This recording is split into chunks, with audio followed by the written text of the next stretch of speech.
गौ भारत माता की और सभी शिक्षकों को मेरा प्रणाम। सभी भाई बहनों को नमस्कार। पहली बार नहीं पता था आज तक तो गुस्सा हुआ नहीं, लेकिन गुस्सा होकर देखा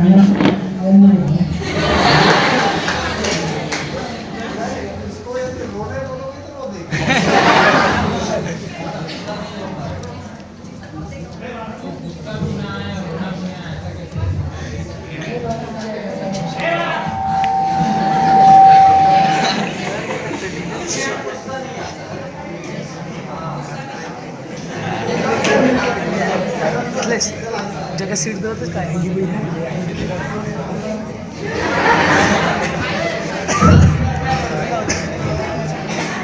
ये सारी शायरी है जो आपके सामने बोली।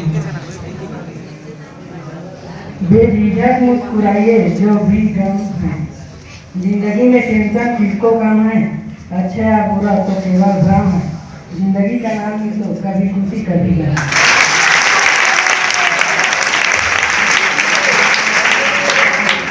और आप सभी को मेरे तरफ से कुछ गलती हुआ होगा तो माफ कर देना।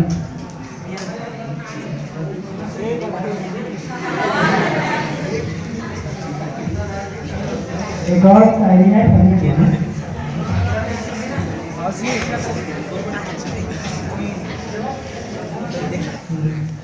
वक्त इतना है कि सिलेबस पूरा किया जाए, न तरकीब को एग्जाम पास किया जाए, न जाने कौन सा दर्द दिया है इस पढ़ाई ने, न रोया जाए और न सोया जाए।